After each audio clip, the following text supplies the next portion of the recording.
Hello, dear sinceres, and welcome to my channel for astrology and holistic coaching. My name is Cynthia Sincere, and today we are going to talk about the new moon in Leo. So, this new moon will happen on the 28th of July around 5:58 in London time zone, and of course, in different time zones in other places in the world. But the reading that I'm making today is for the time zone in London. And the energy of the new moon always feels a bit like the dawn just before their sunrise, as a promise of a new day, new beginnings, the sprouting of new things. With the new moon in Leo, we are going to see the energy of Leo giving us more self-expression, wanting us to be more exuberant, glamorous, to shine our light in the world and others, to be more generous, loving. It brings energies of enjoying life, enjoying being oneself, being in the limelight, and wanting to be on stage, to be artistic. It brings energies of romance and wanting the good things in life. And Leo is also ruled by the sun, which also rules our sense of self, our sense of identity, who we are, and who we express ourselves to be in the world to others. The sun gives light, and he is in the center of our solar system, though not the center of the galaxy or the universe, as the sun revolves around the galactic center. However, he is the light giver for our planet, the star that brings life, that gives us life, without taking anything back. By looking at the stars and planets, we can very much see how they translate our human universe.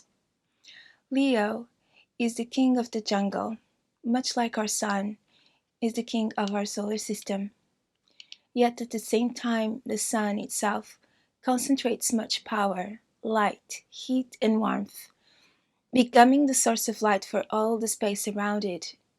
And if we are to think of the sun as a correspondence of what happens when we ourselves become our own potential, when we become awakened, enlightened beings, we would be like the sun ourselves, a source of immense power, bringing and giving light to all of those around us naturally, and rarely ever needing to take anything. Leo also corresponds to the heart in the human body. The sun also irradiates from the heart, from love. And so, is there anything in the world that can make us feel more alive than love? Love gives us a sense of significance in the universe. Is when we don't feel love, that we don't feel worthy or deserving. And even sometimes, it's almost as if we don't matter in the universe. But love gives us a sense of our existence, having an important significance in the world. And when we feel love, we feel like celebrating our existence and of other people and ourselves together. And so Leo comes to teach us the lesson of appreciating life, appreciating being alive, and celebration of our existence by expressing the light that we have within to the universe around us, and generously giving it to others as if that light of love can touch others around, so they too become like the sun.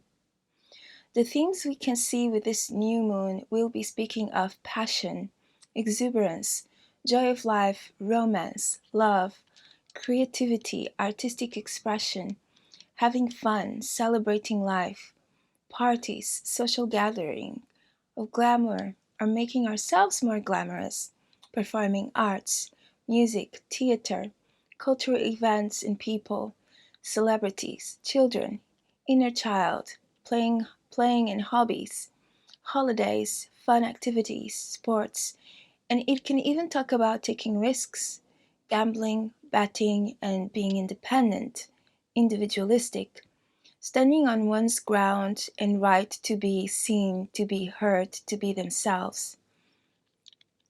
And this new moon is happening in the Sagittarius decan and Aquarius dot, if I calculated correctly. So it will carry also an energy of adventure, exploration, curiosity about the world, and a flavor of progress, of wanting to be part of a community, and also having a bit of a scientific mindset. During this new moon, we will see Mercury in Leo, squaring the nodes with North Node in Taurus, conjuncting Uranus and Mars. Talking of themes between communication, commerce, between trading and selling, and trying to convince another person to see our products. And also is asking us to become more aware of how we use our earthly resources to go back to a more natural way of life, and at the same time becoming aware of the new discoveries and technological advancements that are coming through, and using our means of communication, of trade, of selling, which might be having some obstacles as we are observing in other countries, um, that there's all this situation of agriculture and farming, and also the commerce will suffer because of that, because of the food crisis. We still also have Ceres near the new moon, but also it's still opposing Pluto, even though they're both out of sign. But it's still a bit like, if you consider this opposition, it's still a bit like in mythology when Ceres, that also rules agriculture and farming, it rules crops, nutrition, food, is kind of deciding whether to bring a period of famine to humanity because of Hades, Pluto kidnapping her daughter, or she deciding to do it, or she's deciding not to do it. So we may keep observing these themes because Ceres is actually very close to the new moon. So these themes related to farming and agriculture, and with the farmers protesting, and the very steep rising of food prices and in everything in general, and famine. So we may continue to see these things. Being so close to the North Node, this is also connected to the direction that humanity is going to take. With Mars, what actions, but also Mars can bring some intensity, aggressiveness, violence, even protesting, really big revolutions.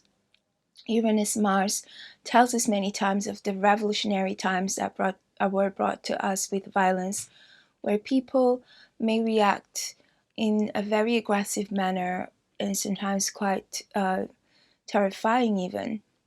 And Saturn is in opposition also to Mercury, which likely is showing that the government is not so necessarily interested in helping small businesses. In fact, it might be trying to control businesses and bring even more regulation. Venus is sextiling Mars, and sextiles represent opportunities. And with Venus and Mars, we are talking about of an opportunity to match our feminine and our masculine qualities, the qualities of go-getting and attracting towards adding more to our resources, abundance, and love life. Mercury is squaring Mars, which can make our communication more direct, aggressive, and even create conflicts with others. Venus is squaring Jupiter, which might make it hard to know when to stop having fun, or to overreact or overdo on pleasures, and also is also squaring Chiron, which might be talking about, are we overdoing things because are we running from pain and need some healing? And so that is it, and that's all I had to say for this new moon in Leo. I hope you've enjoyed this video, and if so, please help me make my channel much bigger by pressing like and subscribing and telling all your friends and sharing. And if you are interested, please check me out at cynthiasincere.com for my readings in astrology, for readings, also for holistic coaching. I hope to see you next time. May the cosmos and the stars be with you.